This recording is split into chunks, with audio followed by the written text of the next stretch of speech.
안녕하세요. 주식시마론 권미란입니다. 중동의 자원 부국 그리고 오일 머니가 나오는 곳 중동입니다. 중동 얘기를 먼저 했네요. 네, 중동은 지중해 동부에서 페르시아만에 이르는 거대한 대륙을 이야기하는데요. 이 중동을 이끄는 국가가 바로 사우디아라비아. 사우디아라비아는 전 세계 석유 매장량 가운데 25%를 보유하고 있는 자원 부국입니다. 사우디 국부펀드가 최근에 넥슨, NC소프트 같은 국내 게임사들의 지분을 사들인다는 내용이 이슈가 되기도 했는데요. 또 여기에 사우디의 관광부 차관이자 공주인 하이파 빈트 무함마드 알사우드가 지난달 우리나라 SM 본사를 방문해서 엔터 산업의 육성 방안에 대해서 논의하고 갔다는 소식이 나왔습니다. 사우디의 문화부와 관광부가 움직여서 우리 한국의 엔터 시스템을 수입한다고 하는데요. 사우디 정부는 엔터 산업이 바로 앞으로 사우디아라비아가 미래 산업으로 키울 가장 공들일 분야라고 꼽고 있는 산업입니다. 사우디아라비아 등 중동 시장은 마지막 남은 K-팝의 미개척지 시장으로 꼽히는데요. 오일머니가 뒷받침되는 만큼 소비력도 굉장히 큰 나라들이죠. SM은 소속사 K-팝 스타들을 중동 시장에 진출시키고 또 현지에 이 K-팝 플랫폼을 수출해서 중동판 슈퍼주니어를 키우는 그런 프로젝트를 진행하면서 여기서 나오는 수익을 배분받는 전략까지 이 투트랙으로 전략을 진행할 예정이라고 합니다. 중동 음악 시장 자체가 최근에 또 성장성이 높게 나오고 있고요. 또 사우디 정부가 추진하고 있는 이 관광, 엔터 산업의 활성화, 그에 따른 수혜를 우리 엔터 기업들이 또 가져갈 수 있을지가 주목되고 있는 상황인데요. 여기에 게다가 올해 11월에 또 카타르에서 월드컵이 열리죠. 지금 조가 어떻게 짜여졌는지 요즘 또 여기에 대한 이슈도 굉장히 많은데요. 2022년 카타르 월드컵 우리나라 대표팀이 16강에 진출할 가능성이 높다는 기분 좋은 전망도 나오고 있습니다. 자, 오늘 시장 사실 좀 조정이 나오고 있어서 마음이 좀 무거우실 텐데요. 좀 가벼운 얘기로 한번 시작해봤고요. 오늘 어떻게 시장을 이해할지 주제 함께 해보겠습니다. 2분기 이슈 점검 및 투자 아이디어. 교보증권의 윤여민 팀장 함께하겠습니다. 어서 오십시오. 네, 안녕하십니까. 안녕하십니까. 2분기가 시작됐습니다. 2분기 네. 그리고 4월 일정들 앞으로 있을 내용들 좀 꼼꼼하게 한번 체크를 해볼까 하는데요. 그 전에 네. 1분기 주식시장을 한마디로 정리한다면 뭐라고 하시겠어요? 1분기 주식시장을 한마디로 정의하자면 예, 선반영? 선반영. 네, 모든 악재를 다 반영한 아, 분기가 아닐까 생각을 하고 있습니다. 예, 마법의 단어. 네, 선반영이군요. 그러니까 예. 1월 달에 금리 인상에 관련된 이슈가 좀 있었고, 그 다음에 2월 달에는 지정학적 리스크가 있었고, 3월에는 또 합쳐서 리스크가 있었고, 그런 측면에서 네. 지금 4월부터는 조금 쉬운 구간으로 갈 수 있지 않을까 했는데 역시나 아직까지 좀 영향은 남아 있다라고 볼 수 있을 것 같습니다. 네, 그렇습니다. 4월의 첫 주가 이번 주에 본격적으로 시작됐는데 정말 갈피를 잡기 어려운 시장 흐름은 계속되고 있고요. 그래도 그 와중에 저희가 기준을 잡기 위해서 이번 한 주도 계속 이야기를 좀 나누고 있고요. 나름대로 기준을 잡으시는데 도움되시지 않으셨을까 하는 좀 자부심이 있어서 방송 늘 보시잖아요. 저희 방송, 지난 방송. 계속 지금 모니터링하고 있죠. 예, 예. 네. 주제 잡아오셨는데 네네. 알아보도록 하겠습니다. 네, 알겠습니다. 네. 자, 2분기가 시작이 됐는데 4월의 일정부터 볼게요. 어떤 일정이 주목될까요? 확실히 이제 4월에 조금 이제 경제 관련된 좀 어떻게 보면 실적을 떠나서 네. 지금 경제 전망부터 시작해서 좀 경제적인 어떤 수치가 좀 많이 발표가 된다라고 말씀드릴 수 있을 것 같은데 일단 지나겠습니다. 4월 1일에 지금 이제 미국 3월의 임금 상승률이 좀 발표가 됐고 그다음에 IMF가 지금 2022년에 사실 수정 경제 전망을 좀 발표할 것으로 보이고 있습니다. 이미 이제 1월에 좀 하향 전망은 했어요. 4.9에서 4.4%로 지금 하향 전망을 했는데 이 당시에는 이제 러시아 우크라이나 사태가 지금 어떻게 보면 이제 반영이 안 된 거기 때문에 이런 부분을 반영한 부분들 그다음에 이제 성장률에 대한 부분에서 확실히 이제 좀 이제 공급망 이슈 같은 여러 가지 좀 이슈들에 대해서 좀 더 이제 구체적으로 이제 수정 경제 전망에 이제 담겨지지 않을까라는 좀 생각을 하고 있기 때문에 4월 같은 경우 4월 초에 좀 이런 부분이 좀 나오지 않을까 좀 생각을 하고 있고 특히 이제 오늘 같은 경우도 지금 이제 FOMC 지금 회의록이 나오면서 이제 어쨌든 금리 인상에 대한 부분들이 확실히 좀 이제 빅스텝으로 가는 듯한 느낌 확실히 있다라고 볼 수 있을 것 같고, 또 이제 오늘 같은 경우 QT에 대한 얘기가 좀 나오면서 시장에서 약간은 좀 이제 머리가 아프다라고 좀 볼 수 있을 것 같은데, 이미 시장에서는 좀 이런 부분을 좀 선반영했기 때문에 네네.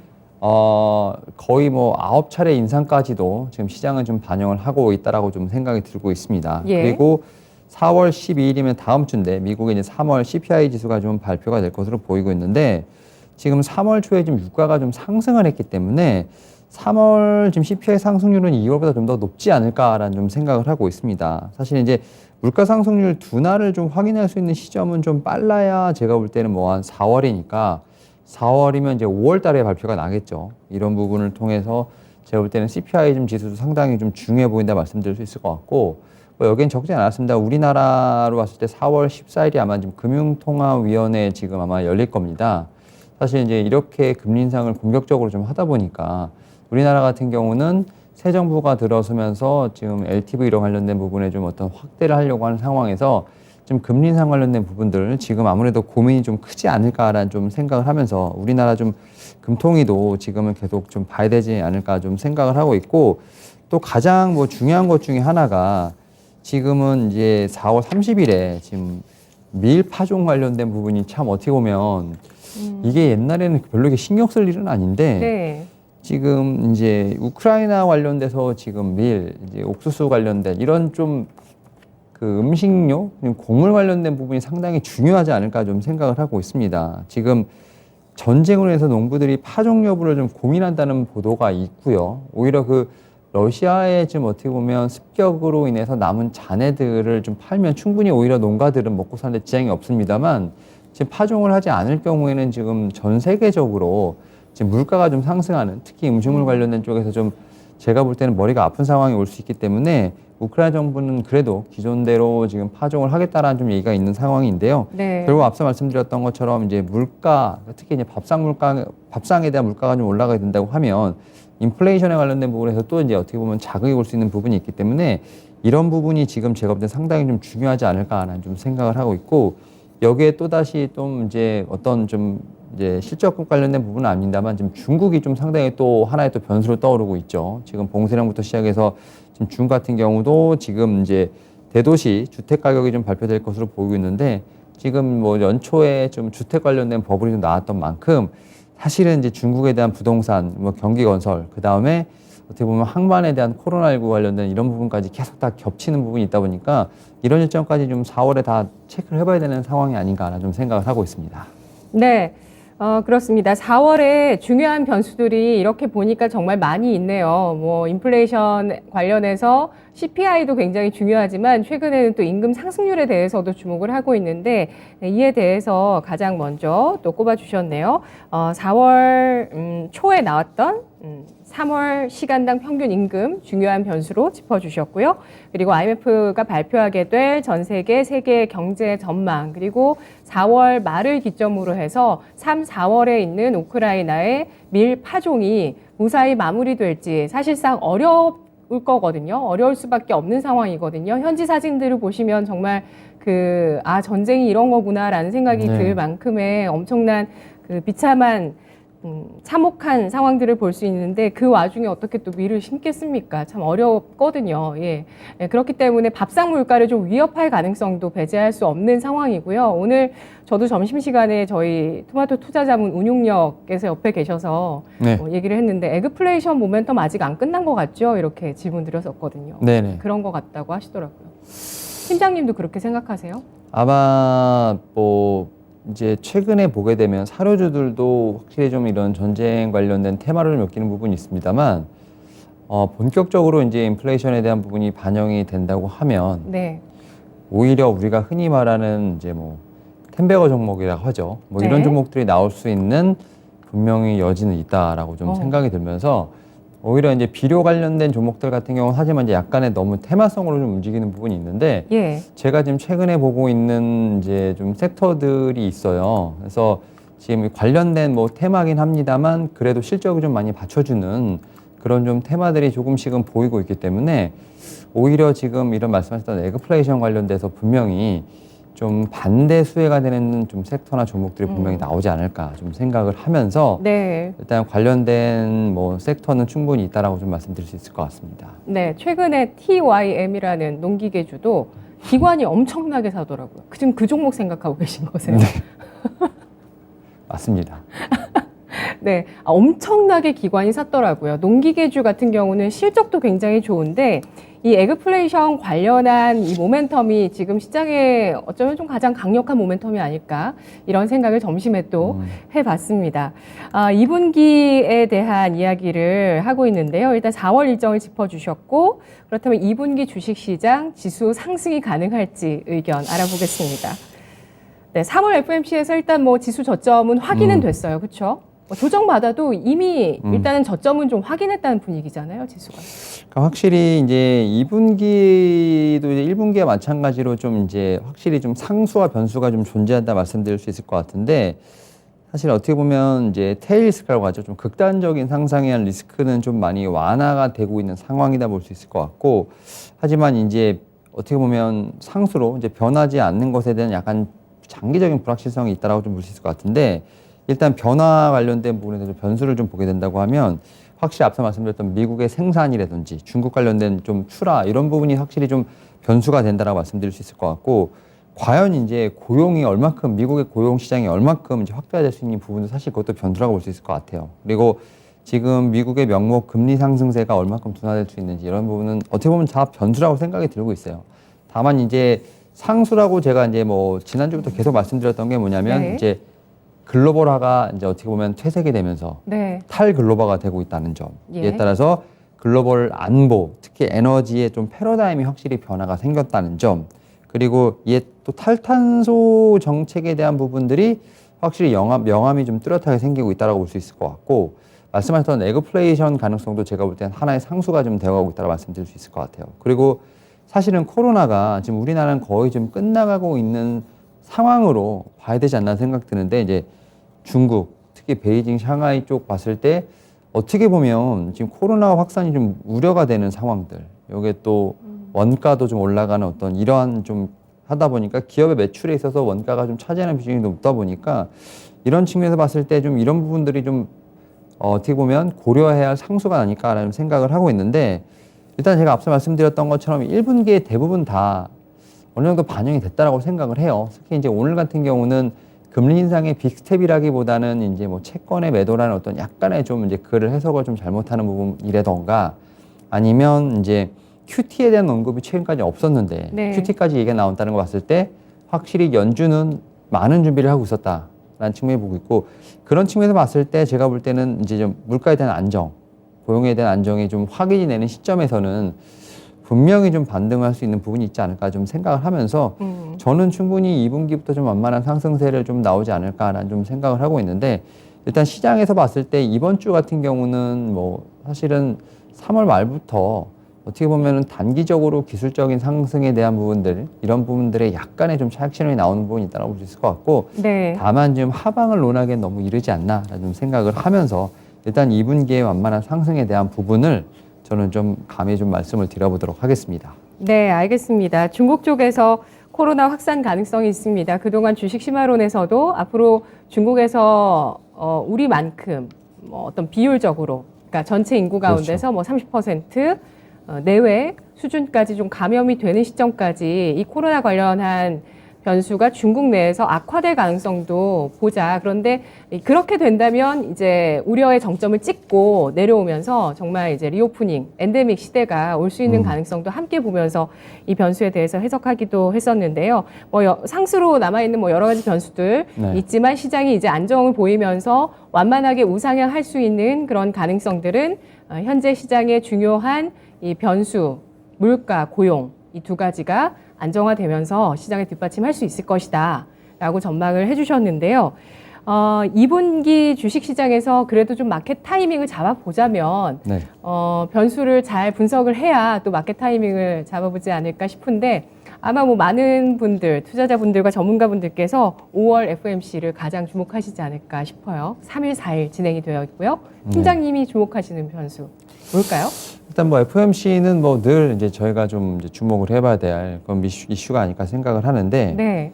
제가 이제 앞에서 좀 잠깐 말씀드렸지만 이제 탈글로벌화 예. 결국 이제 신냉전의 시작이 개막되지 않았나 생각을 하는데 확실히 이거는 이제 신정부가 어떻게 보면 좀 안고 가야 할 좀 네. 과제가 아닐까 싶은데 한국의 차기 정부가 이제 쿼드 플러스라고 해서 미국, 일본, 중국, 호주, 뉴질랜드, 한국, 뭐 베트남 같은 7개국 지금 가입을 좀 공약을 한 상태라 볼 수 있을 것 같고 이제 약간 인도 태평양 지역 내에서 중국에 대한 외교적 군사적인 견제라는 점에서 가입이 좀 가시화될 때는 우리가 예전에 2018년, 19년에 겪었던 과거 하한령에 관련된 뭐 중국 관련 정책에 대한 좀 주식과 관련된 부분에 피해가 좀 반복될 가능성이 높습니다. 결국 이제 이렇게 좀 정치적인, 좀 군사적인 이슈가 좀 끼게 된다고 하면 주식시장에서 상당히 좀 악재로 좀 나올 수 있는 가능성이 있기 때문에 확실히 좀 외교 정책과 관련된 부분들, 신냉전에 대한 부분을 분명히 좀 주목해 봐야 되지 않을까 좀 생각이 들고 있고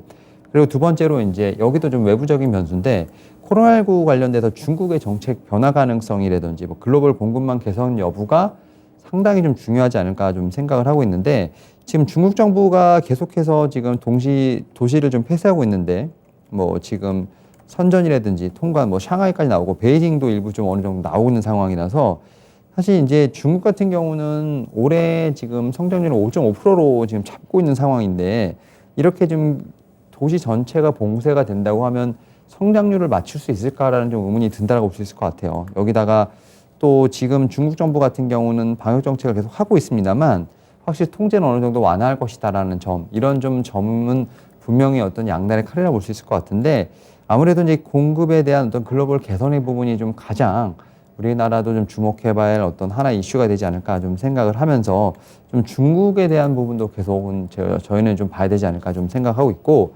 결국 이러다 보니까 세 번째로 우리가 봐야 될 게 매출의 원가가 지금 이제 원재료 가격이 올라가는 좀 심화되는 이런 현상. 결국은 이러다 보니까 실적에 대한 차별화가 좀 강하게 진행되지 않나 좀 생각을 하고 있는데 확실히 이제 우리나라 같은 경우는 경기 민감 위주의 수출주들이 좀 많다 보니까 이런 측면에서 좀 매출 원가의 상승분을 얼마나 판가에 전이시킬 수 있느냐가 상당히 중요한 하나의 어떤 변곡점이 아닐까 좀 생각을 하고 있고 전이가 가능한 업종 같은 경우는 실적에 대한 모멘텀이 충분히 있겠지만 전이가 불가능한 업종 같은 경우는 확실히 올해 안에 좀 힘든 어떤 구간을 지나지 않을까라는 좀 생각을 하고 있고요. 다만 이제 우리나라 같은 경우 지금 오늘부터 실적 시즌이 좀 시작이 됐죠. 삼성전자 좀 잠정 실적 발표를 시작으로 해서 일단 뭐 삼성전자, LG전자 가전기업들이 먼저 일단은 포문을 열 것으로 보이고 있고 이에 따라서 지금 증권가에서 수많은 지금 이제 실적 관련된 그리고 이제 목표가를 좀 조정하는 리포트들이 많이 나오고 있는데 확실히 저는 이제 앞서 말씀드렸던 것처럼 1분기가 좀 저점이 되지 않을까라는 좀 생각을 하고 있고 결국 뭐 상승을 한다 하더라도 뭐 이제 뭐 가파른 상승이라기보다는 지그재그 좀 상승하는 어떤 그러한 좀 측면이 더 강하지 않을까라는 좀 생각을 하면서 일단 뭐 장기적으로 앞서 말씀드렸던 불안적인 요소는 충분히 좀 존재를 하지만 그리고 또 그 안에서 긴장감이 있는 좀 사이클도 존재를 합니다만 결국은 이러한 부분에 있어서 제가 볼 때는 충분히 시장에서는 반영을 하고 있는 상황이라 말씀드릴 수 있을 것 같고 오히려 이제는 뭐 감히 이렇게 좀 말씀드리다만 좀 지수가 약간 조정을 받을 때마다 오히려 좀 이제 건강하고 실적 가시성 있는 종목들에 대한 어떤 매수세가 유효하지 않나 좀 말씀을 좀 드려보도록 하겠습니다. 네, 이번 기회에 계속 주목할 이슈로 이런 외교 상황을 꼽아주셨습니다. 탈세계화에 따라서 이 외교 상황이 더욱더 중요해지고 있다고 말씀을 해주셨고요. 차기 정부에서 쿼드 플러스에 가입하겠다고 공약을 내세웠는데 쿼드 플러스에 우리나라가 가입하면 득을 더 많이 볼까요? 결국은 이제 미국 편에서냐 중국 편에서냐 약간 네네. 참 이게 참 뭐 말도 안 되는 곤란한 주제죠. 중립인가요, 그러면? 변수, 중립적으로 사실 작용한다고 해야 근데 될까요? 수출 네. 수입량은 지금 미국보다는 중국이 더 많아요. 예. 근데 지금 보게 된다고 하면 대부분의 2차 전지라든지 반도체 공장이 또 미국으로 가는 상황이기 때문에 이런 부분에서 기업들 같은 경우는 참 판단하기 쉽지 않을 거라고 생각을 해요. 그러니까 우리나라 제 입장에서 보게 되면 정치라든지 외교보다는 결국 이제 기업들을 어떤 기업들이 이제 어떤 수혜해야 되냐 피해야 되냐 이런 부분을 좀 봐야 될 것으로 보이고 있는데 네.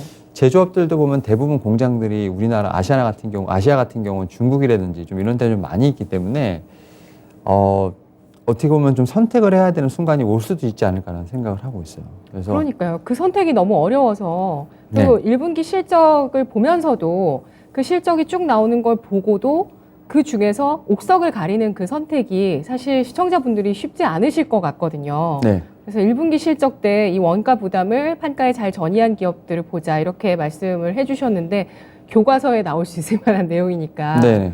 업종과 종목을 좀 유심히 보고 계시는 쪽이 있으시다면 시장에서 2차 전지는 일단 판가 전이가 가능하다고 보는 것 같아요.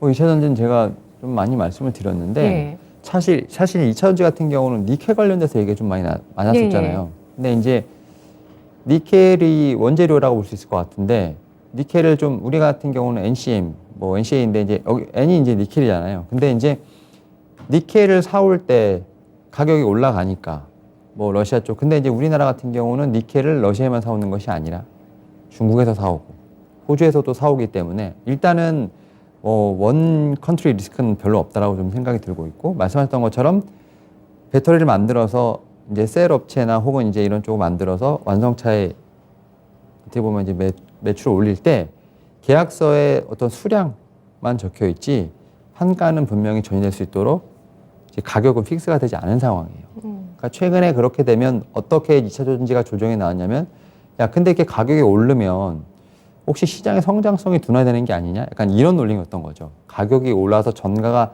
되는 건 알겠는데 왜 그러면 비싸지면 시장 그렇죠. 수요자가 떨어지는 거 아니냐? 스태그플레이션 얘기가 또 나오는 네. 거죠. 경기가 후퇴하고 그러는 거 아니냐. 근데 이제 네. 2차 전지가 그러니까 특히 전기차가 성장하는 건 누구도 알고 있는 거잖아요. 그럼 그 성장 기대감이 더 큰 것 같아요. 네, 사실 결론은 실적보다는. 있는 거예요. 네. 그냥 성장의 속도를 네. 얼만큼 이제 조절하느냐 문제인 거죠. 그래서 2차 전지 뭐 걱정은 뭐 제가 볼 때는 약간 뭐 연예인 걱정이라고 좀 받을 정도로 약간 성장주에 대한 부분은 제가 볼 때는 오히려 이렇게 스태그플레이션 말씀하셨을 때 성장주는 귀합니다. 그런 측면에서 봤을 때 오히려 성장에 대한 측면, 구조적 성장이 예정돼 있는 뭐 2차 전지라든지 뭐 전기차 관련된 쪽, 반도체도 마찬가지고 이런 측면에서 봤을 때 오히려 충분히 저는 좀 모아가는 전략이 좀 충분히 유효하지 않을까 좀 생각을 하고 있고 뭐 기존에 보유하고 계신 분들 같은 경우도 좀 이제 끌고 가시는 전략이 유효하지 않을까 생각을 하고 있습니다. 자동차는 뭐 그래도 예상보다 실적은 그동안 좋긴 했지만 돌파구를 찾긴 찾아야 될 것 같아요. 뭐 배터리도 가격이 오르고 철강도 가격이 오르고. 그러니까 확실히 이제 네. 자동차는 최근에 이제 우크라이나 때문에 좀 많이 러시아 우크라이나 때문에 좀 피해 섹터로 많이 이제 거론이 됐죠. 네. 거론이 되고 있는 상황이었고 확실히 이제 내연기관 차가 많이 팔리는 건 꿈쩍하지 않습니다. 꿈쩍하지 않아요. 확실히 이제 뭐 UAM이라든지 뭐 드론이라든지 로봇, 전기차 이런 우리가 흔히 얘기해서 시장에서 밸류에이션을 좀 많이 줄 수 있는 그쪽에 대한 매출이 확실히 찍혀야지만 이제 시장에선 반응이 되지 않나 좀 생각이 들고 있고 특히 이제 자동차 관련돼서 요즘 가장 핫한 게 우리 쌍용차 아닙니까? 쌍용차를 도대체 왜 살려고 할까요? 쌍용차는 전기차도 못 만드는 아직까지 그런 상황인데 이런 걸 좀 생각해 보면 시장에서 봤을 때는 좀 밸류에이션을 좀 높게 어떻게 보면은 좀 부여할 수 있는 산업군으로의 전환이 좀 빠른 기업들에 대한 좀 점수를 후하게 주고 있다. 네. 거기에서 실적의 가시성은 전제되어야 하는 어떤 하나의 어떤 자료가 아닐까 좀 생각을 하고 있고요. 예. 그런 측면에서 봤을 때 자동차 섹터는 지수가 좀 하락하고 좀 이럴 때마다 밑에서 충분히 받아가는 전략이 좀 맞지 않을까 좀 생각을 하고 있고 참고로 쌍용차 같은 경우는 약간 뭐 폭탄 돌리기라고 좀 말씀을 드려보도록 하겠습니다. 네, 알겠습니다. 아주 못을 박아주셨네요. 지금 LG전자 실적이 나왔는데 잠시 후에 두 번째 주제에서 보도록 하고요. 수급을 보면 굉장히 답답하거든요. 뭐 외국인도 그렇고 기관도 마찬가지입니다. 오늘 특히 또 외국인 매도 압력이 크게 나오고 있는데 따라서 수급적인 변수에 대한 관심도 높아지고 있거든요. 네. 이제 두 달 앞으로 다가온 이 6월의 코스피 200 정기 변경 여기 신규 편입되는 종목에 대한 전망이 나오고 있습니다. 증권사에서 나오고 있는데 FNF, SD 바이오센서, 메리츠 화재, K카, 한일시멘트, 일진 하이솔루스 등이 편입 가능성이 높다라는 분석이 최근에 나왔었습니다. 이런 것들 투자 아이디어로 활용 가능할까요? 그렇죠. 일단은 지수 변경이 된다고 하면 거기서 예상 이제 편입 종목들 같은 경우는 아무래도 이제 자금이 좀 들어갈 수 있기 때문에 이러한 측면에서 약간 일정 매매라고 보시면 되지 않을까 좀 예. 생각이 들어요. 그래서 스케줄 관련돼서 지금 정기 변경 한 3개월 전부터 미리 좀 매수를 좀 할 경우에는 그래도 초과 수익률이 약 한 15% 정도 나온다고 생각을 하기 때문에 사실 이러한 종목들 같은 경우는 이제 뭐 단기 트레이딩이라기보다는 좀 기간을 좀 두고 어떤 스케줄 매매를 하는 게 좀 어떤가라는 좀 생각이 들고 있고 특히 정기 변경 발표일에 매수한 경우에도 7% 정도 좀 초과 수익이 나왔다라는 좀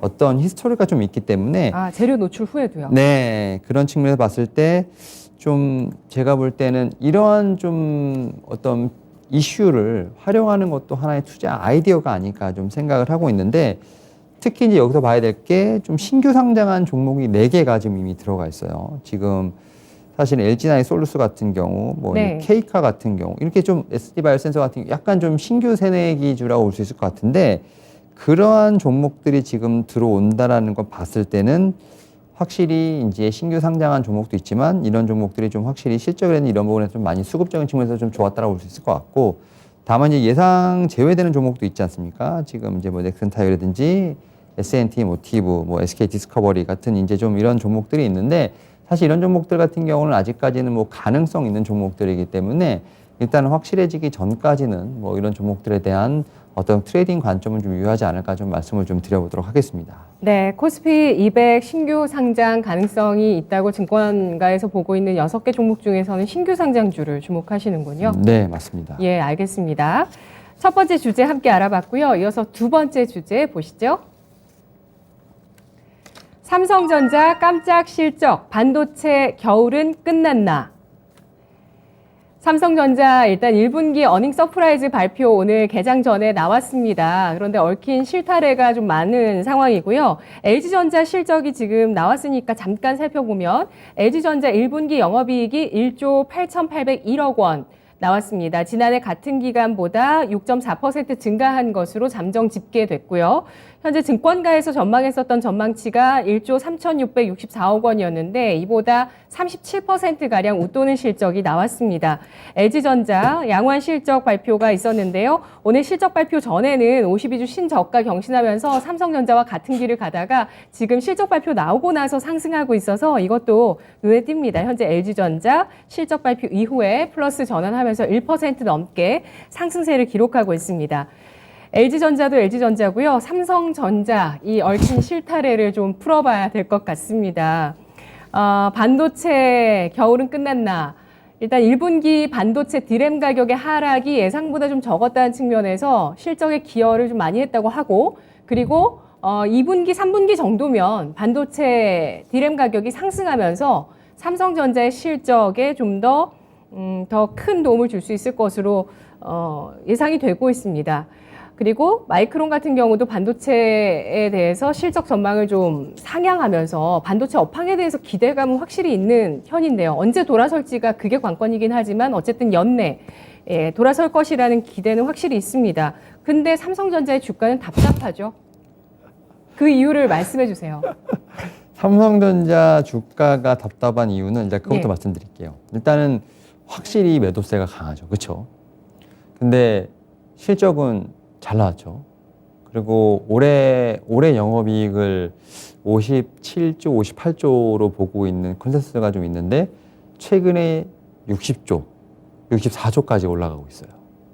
뭐 여러 가지 이유는 있습니다. 확실히 이제 뭐 파운드리 얘기는 많이 나오고 있습니다만 결국 삼성전자는 D램 낸드 쪽이 아무래도 더 주가를 좀 좌우하는 부분이 있기 때문에 여기서 지금 이제 가격에 대한 부분들 또 이런 부분들의 어떤 터닝 어라운드가 좀 충분히 될 것으로 보이고 있기 때문에 그런 이제 1년치 영업이익에 대한 상승은 확실히 나오고 있고 또 어느 지금 증권사 64조까지 보고 있는 상황이거든요. 그러니까 갭이 6조나 좀 벌어지는 상황인데 그런 상황에서 지금 주가는 뭐 52주 신저가를 가고 있다는 것 자체는 실적에 대한 부분으로 삼성전자를 보기에는 무리가 있다.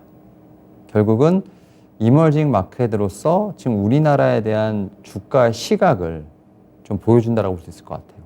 여전히 원재료가 올라가고 있고 네. 특히 이제 수출을 어떤 좀 많이 하는 제조업 국가로서 과연 지금 인플레이션 이런 상황에서 얼만큼 우리나라가 경쟁력을 가질까에 대한 좀 수급을 봤을 때 그 사람들, 그러니까 외국인 같은 경우는 여전히 좀 물음표를 갖고 있다라고 볼 수 있을 것 같고, 다만 이제 저는 반도체 관련돼서 제가 이제 조금 준비를 하면서 말씀을 좀 드리고 싶었던 게 뭐냐면, 사실은 1분기부터 시작은 좀 어려웠다고 좀 생각이 들어요. 왜냐면 지금 낸드 관련돼서는 좀 이제 사실 디램이 좀 크고 낸드가 좀 어느 정도 따라온 시장이었는데 좀 낸드랑 디램의 시장이 거의 같아진 상황이 됐는데, 그래도 여전히 좀 메모리 쪽에서는 디램의 좀 시황이 좀 더 중요하지 않나 좀 생각을 하고 있고, 지금 이제 코로나19 전에 정점을 찍었고 지금 이제 사이클이 좀 2년 주기로 보통 나오다 보니까 현재까지 좀 다운 사이클이 좀 진행을 좀 하고 있는 상황이라 말씀드릴 수 있을 것 같은데, 지금 보통 1분기에서 2분기 정도면 마무리가 될 것으로 보이는데, 지금 이제 러시아 우크라이나 사태가 좀 그 사이에 좀 터지면서 약간의 좀 이런 다운 사이클이 좀 여전히 진행 중이 아닌가라고 좀 얘기가 나오고 있고요. 이런 측면에서 봤을 때 결국은 지금 좀 사이클이 좀 거의 마무리되어 가는 상황이 아닌가라는 좀 생각을 하고 있고, 다만 좀 이러한 부분에서 좀 기업들이 공격적으로 어떤 투자를 설비를 늘리기보다는 약간 하반기로 좀 이연되는 경향이 있다라고 좀 생각이 들어요. 그리고 이제 대외 변수가 너무 많다 보니까 이 투자를 결정하는 데 있어서 상당히 좀 이제 버튼을 누르기가 쉽지 않다. 그래서 지금 삼성전자 같은 경우는 지금 유보금이 100조가 넘는다고 하잖아요. 근데 사실 저는 좀 SK하이닉스랑 좀 삼성전자의 좀 결이 다르다고 생각하는 게, SK하이닉스 같은 경우는 M&A부터 시작해서 여러 가지 좀 얘기를 많이 하고 있는 상황이거든요. 근데 삼성전자 같은 경우는 유보금이 100조 정도 되지만 아무것도 하지 않는다는 점. 이게 뭐 기업에 대한 리스크일 수도 있겠습니다만, 뭐 자사주 매입을 한다던가 M&A를 한다거나 그 아무것도 하지 않는 점에서 봤을 때 삼성전자의 좀 주가를 디스카운트하는 요인 중에 아닐까 좀 생각이 들고 있고, 뭐 파운드리 관련돼서 여러 가지 좀 기술력 얘기는 나옵니다만, 인텔이나 지금 애플보다 삼성전자의 기술력이 낮다고 생각하진 않아요. 근데 인텔이나 애플 같은 경우가 좀 주가가 계속 올라가고 있는 건, 그 회사들 같은 경우는 주주환원 같은 어떤 주주환원 정책을 목숨처럼 네. 합니다. 그런 부분에서 좀 삼성전자가 좀 차이가 있지 않나 생각하고 있습니다. 네, 알겠습니다. 종합적인 설명 감사합니다. 네. 네, 그래서 삼성전자가 못 간다고 얘기를 해주셨고, SK 하이닉스 얘기 잠깐 꺼내셨지만 키옥시아 인수 이후에 또 빅딜을 연이어서 해간다는 그 기대감이 나오고 있습니다. 지금 추진하고 있는 게 영국의 ARM이라는 회사거든요. 이게 원래 그 손정희 회장의 비전 펀드가 제일 처음 투자했던 회사로 저는 알고 있거든요. 네네네. 네, 영국 기업이고요. 그리고 반도체 설계 회사, 그러니까 파운드리 쪽에 그러니까 수주를 주는 네네. 반도체 설계하는 회사입니다. 이쪽을 인수하기 위해서 추진하고 있는 상황이고요. 삼성전자의 그 현금 자산 같은 경우는 근데 쌓아둬야 되는 업황이라고 하더라고요. 반도체라는 게 언제든지 투자를 해야 되기 때문에 현금이 없으면 안 된다. 이렇게 얘기하시는 분도 계세요. 근데 그렇게 하면 애플이나 인텔은 왜 자꾸 이렇게 주주환원 정책을 이렇게 거의 80, 90% 하던데 그 회사들은 왜 그렇게 안 할까요?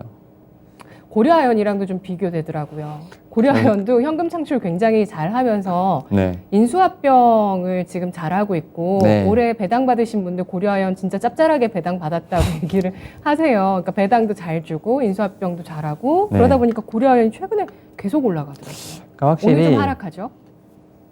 회사의 경쟁력이나 실적은 제가 볼 때는 거의 기본으로 가져가는 것 같고, 예. 플러스 알파? 플러스 알파로 뭐냐면 그 주식을 갖고 있는 투자자들에게 얼만큼 베네핏을 주느냐. 그러니까 예. 얼만큼 그러니까 고객이나 주주의 친화적인 정책을 펴느냐가 이제는 좀 주가를 견인하는데 하나의 좀 모멘텀이 된다라는 생각이 들고 있어요. 그래서 삼성전자 같은 경우는 기술력을 의심하지 않습니다. 뭐 수율이라든지 여러 가지 얘기가 있습니다만, 뭐 어떻게 보면 기술이 진화하는 과정에서 생기는 하나의 좀 프로세서 생각을 하는데, 결국 시장에서도 그런 걸 다 알고 있거든요. 수율을 뭐 빨리 잡는다거나 그런 것도 분명히 시간이 걸리고 있고, 그런 부분이 아니라 얼만큼 이제 더 주주 친화적으로 어떻게 보면 주주에 대한 어떤 배려를 하면서 주식이 성장하고 회사가 성장할 수 있냐, 그게 더 중요하다고 생각하기 때문에 삼성전자 같은 경우는 이미 그러한 좀 측면에서 봤을 때 좀 많이 아쉽다라는 좀 말씀을 좀 드려보도록 하겠습니다. 네. 최근에 갤럭시 22 자꾸 얘기 꺼내고 싶지 않지만 네, 이것도 공짜 폰으로까지 단기간에 가격이 떨어져서 정말 많은 분들이 이 얘기를 요즘 주변에서 하고 계시거든요. 근데 주주를 즐겁게 하고 또 팬덤을 형성하게끔 해야 사실 주가도 좀 잘 갈 수 있는 건데라는 걱정이 듭니다. 2분기부터 이 반도체 사이클에 변곡점이 생길 수 있을지도 한번 체크해 볼게요. 일단 사이클, 아까 말씀하신 사이클이 이제 좀 마무리가 됐다는 얘기해 주셨던 그 사이클이 반도체 사이클 말씀이세요? 아니요, 디램이랑 낸드 쪽 예. 이제 가격이 확실히 좀 2분기부터는 상승하지 않을까라는 좀 전망이 나오고 있는데 네네. 디램 가격은 한 3% 정도, 그 다음에 낸드 가격은 한 10% 정도 상승이 좀 전망이 되고 있는데 이렇게 낸드 가격이 디램 가격에 비해서 좀 큰 폭으로 상승하는 경우가 사실 좀 드물다라고 볼 수 있을 것 같은데 사실 이렇게 좀 낸드 가격이 좀 일시적으로 좀 상승하는 경우도 있었지만 이렇게 분기별로 되게 보면 크게 좀 상승하는 이유는 확실히 제가 볼 때는 이제 공급량이 부족하지 않나 좀 생각을 하는데 지난 12월에 삼성전자 시안 공장이 락다운을 했고요. 그 다음에 올 1월에 키옥시아 공장 가동이 좀 중단되면서 낸드 공급에 대한 부족 현상이 좀 지속이 되고 있습니다. 여기다 또 3월 중순에 또 발생했죠. 일본 지진 때문에 키옥시아 공장이 다시 한번 또 일시 가동되는 좀 영향이 있다 보니까 가뜩이나 부족한데 더 공급에 좀 부정적인 영향을 끼치지 않나 좀 생각을 하고 있고 결국은 고객사들 입장에서 봤을 때는 일단 빨리 사놓고 보는 우리가 흔히 말하는 오버부킹에 대한 개연성도 충분히 존재한다고 볼 수 있을 것 같아요. 그러니까 뭐 예를 들어서 100개가 필요하다고 하면 뭐 110개, 120개 좀 더 많이 주문을 하는 거죠. 그러니까 어느 지금 부분에서 물량이 더 어떻게 보면 모자랄 수 있는 부분이 있기 때문에 확실히 좀 제가 볼 때는 고객사들 입장에서는 충분히 추가적인 구매를 할 수 있는 용의가 있다고 볼 수 있을 것 같고 여기에 지금 이제 PC라든지 스마트폰 같은 전장 부품에 지금 뭐 디램뿐만 아니라 낸드가 지금 동시에 계속 필요한 부분이 있기 때문에 지금 낸드 주문 시에 디램도 그에 상응하는 좀 물량이 나와야 되는 상황입니다. 결국 이제 이렇다 보니까 뭐 인플레이션부터 시작해서 금리 인상까지 여러 가지 좀 이슈들이 있습니다만 메모리 가격이 상승하는 이유가 좀 만들어지고 있다. 결국 그거는 공급이 타이트해지고 수요가 좀 많아지고 있는 부분이 있기 때문에 이런 측면에서 지금 다음 사이클에 대한 어떤 그러한 부분이 조금은 좀 마무리될 수 있는 2분기는 그러한 좀 현상이 나타나지 않을까라는 좀 생각을 하고 있습니다. 네. 그러면서 매크로 변수도 좀 풀리면 진짜 삼성전자의 봄날이 2분기 혹은 3분기에는 올 수 있지 않을까라는 전망도 가능할 것 같긴 한데요. 지금 실적 잠정치가 나왔고 이제 앞으로 실적 컨퍼런스 콜이 있을 예정인데요. 삼성전자는 투자자들과 소통을 하기 위해서 지금 IR 홈페이지에 가시면 삼성전자 실적 컨퍼런스 콜에서 질문하고 싶은 내용, 뭐 이런 주주들이 원하는 내용, 이런 걸 좀 받고 있다는 내용도 소식으로 나오고 있습니다. 실적 컨퍼런스 콜에서 정말 주가에 좀 호재가 될 수 있는 그런 내용이 나왔으면 좋겠다는 생각이 드는데요. 또 아까 말씀해 주신 그 중요한 변수들 가운데서 지금 뭐 대외 변수가 불확실하다 보니까 각 기업들이 좀 투자를 미루는 그런 점도 좀 부담이라고 얘기해 주셨는데 투자 재개 시점 예상해 볼 수 있을까요? 제가 볼 때는 지금부터 한 6개월 정도는 좀 대외 변수 때문에 투자에 대한 결정이 좀 미뤄지지 않을까. 그러니까 보통 앞서 말씀드렸던 것처럼 이제 사실 가격이 좀 오르게 되면 확실히 공급사 쪽에서 봤을 때는 좀 투자를 할 수 있는 어떤 그런 환경이 좀 만들어지는 상황인데 지금은 확실히 단순하게 좀 어떤 이 투자를 결정하기가 좀 쉽지 않은 환경이 아닐까 생각을 하고 있는데 말씀드렸던 것처럼 뭐 인플레이션, 그다음에 원자재 가격 상승, 여기에 따른 판가 인상, 뭐 금리 인상으로 인해서 가처분 소득이 감소하거나 뭐 소비자 수요 하락, 여러 가지 좀 이런 이슈들이 계속 겹치면서 결국 반도체 캐파 투자의 결정이 좀 약간 지연되는 상황이 아닌가라는 좀 생각을 하고 있기 때문에 확실히 지금 반도체 섹터에서도 제가 볼 때는 장비 쪽에 대한 섹터는 사실 약간 좀 단기적으로 투자 심리는 좋지 않다라고 좀 생각이 들고 있고 다만 이제 물리적인 증설은 좀 미뤄지더 하더라도 테크 마이그레이션을 통해서 일단은 좀 어떻게 보면 가격이 오르는 현상을 좀 누릴 수 있지 않을까라는 좀 생각이 들고 있고, 이러한 측면에서 제가 볼 때는 뭐 단위 캐파당 매출액은 분명히 상승할 것이다. 그러니까 결국은 물질적으로 어떻게 보면 물리적으로 증설은 좀 힘들지만 기존에 있는 이제 부품들을 좀 더 비싸게 팔 수 있는 어떤 그런 환경이 되지 않을까 좀 생각을 하고 있고, 여기에 좀 거래 기한 이런 게 좀 나아지면 결국 뭐 AS 같은 어떤 그런 좀 뒷단에 매출도 좀 증가할 수 있는 부분이 있기 때문에, 결론적으로는 이제 불확실성이 하나둘씩 제거되는 상황에서 투자는 다시 일어날 것이고, 그런 부분에서 다시 한번 또 매출에 대한 부분 좀 상승이 일어날 것으로 보이고 있습니다만, 여전히 조금 이제 좀 단기적인 측면보다는 좀 중장기적인 측면에서 봐야 되지 않을까라는 좀 말씀을 드려보도록 하겠습니다. 네, 알겠습니다. 종합적으로 반도체 산업에 대한 투자 의견에 대해서 정리를 해보겠습니다. 뭐 1분기 어닝 서프라이즈 전망으로 그동안 또 IT 관련주 가운데서 뭐 반도체 기판이라든지 여러 분야에서는 또 실적에 대한 기대감도 나오고 있는데요. 현재 반도체 섹터의 투자 전략, 삼성전자가 제일 답답하니까 삼성전자를 위주로 해서 세워주시죠. 일단 저는 그래도 테크 섹터 중에서는 그래도 반도체 섹터가 가장 좀 전 매력적이라고 생각을 하는데, 일단은 뭐 어느 섹터든 간에 분명히 이제 단점도 있고요. 그 다음에 이제 어떻게 보면은 좀 위협도 있습니다. 다만 이제 전 세계 뭐 어느 산업에서가 지금 반도체 부족하다는 얘기는 끊임없이 나오고 있는 상황이라 말씀드릴 수 있을 것 같고, 다만 좀 이러한 좀 불확실적인 좀 매크로 시장으로 인해서 좀 제가 볼 때는 뭐 주식시장도 좀 급등락을 하고 있고, 투자 부분도 분명히 지연될 것이라 보고 있습니다만, 좀 이러한 부분과 관련돼서 지금 실적에 대한 가시성은 여전히 좀 충분히 있고, 일단 밸류에이션도 상당히 좀 저렴하죠. 그리고 향후의 성장성을 어느 정도 충족시킬 만한 섹터는 저는 반도체 섹터가 아닐까라는 좀 생각을 하고 있는데, 앞서 말씀드렸던 것처럼 메모리 쪽 관련돼서는 좀 소재 쪽이 좀 더 먼저 움직이지 않을까. 그리고 장비 관련된 쪽은 조금 더 후에 좀 움직이지 않을까라는 좀 생각을 했을 때, 메모리 소자 업체 쪽에서는 뭐 최선호주는 이제 SK하이닉스라고 좀 말씀드릴 수 있을 것 같고, 장비 쪽이라든지 뭐 후공정 뭐 이런 테스토켓 이런 쪽 같은 경우는 오히려 좀 현재 상황에서 봤을 때는 좀 분할 매수로 천천히 모아가는 전략이 좀 유효하지 않을까 좀 말씀을 좀 드려보도록 하겠고, 삼성전자는 뭐 다시 말씀을 드리면 지금 6만 원대 지금 신저가를 좀 기록을 하고 있는데, 확실히 좀 수급에 대한 부분이 좀 더 개선이 돼야 되지 않을까 좀 생각을 하고 있고요.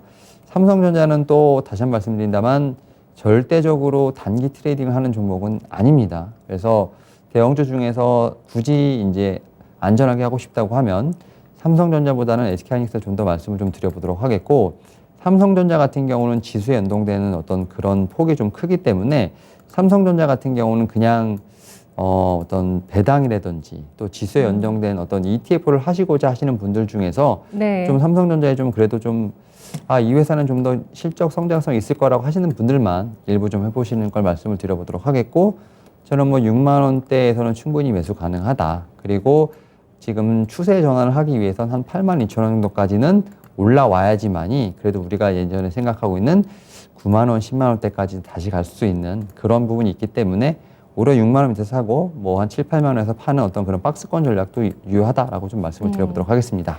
네, 알겠습니다.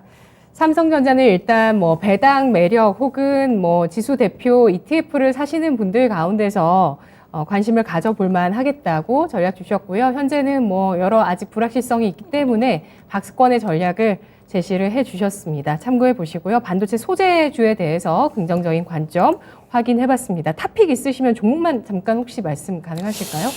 일단은 뭐 SK하이닉스 좀 먼저 말씀을 드려보도록 할게요. 네. SK하이닉스도 제가 좀 얘기를 좀 많이 했었는데, 확실히 이제 좀 주가적인 탄력적인 측면에서는 저는 충분히 반등 가능성이 있다고 말씀드릴 수 있을 것 같고, 지금 메모리 관련돼서 분명히 좀 이슈가 있어요. 지금 5월 달에 지금 인텔에서 지금 서버용으로 해서 지금 CPU가 좀 나올 것 같은데, 그게 아마 DDR4에서 DDR5까지 좀 어느 정도 제가 볼 때는 적용이 가능한, 호환이 가능한 좀 CPU가 나오지 않을까라는 좀 생각을 하면서, 반도체 섹터가 언제 오르냐라고 보면 제가 볼 때는 5월 달에 그 인텔 컨퍼런스를 좀 기점으로 오르지 않을까 좀 생각을 하고 있고, 저기 SK하이닉스 같은 경우도 지금 저는 충분히 매수 가능한, 사실 SK하이닉스가 11만 원을 깨는 건 상당히 좀 이상한 상황이기 때문에 네. 뭐 지금부터 분할 매수 관점 가능하다 말씀드릴 수 같고, SK하이닉스 같은 경우는 좀 더 삼성전자보다는 수익률을 높게 가져갈 수 있는, 그래서 뭐 지금 사도 충분히 한 10%, 20% 정도의 수익률은 나올 수 있는 그런 좀 종목이라 말씀을 좀 드려보도록 하겠습니다. 네, 알겠습니다. 오늘도 주식 심화론 함께 해봤습니다. 팀장님 분석 고맙습니다. 네, 감사합니다.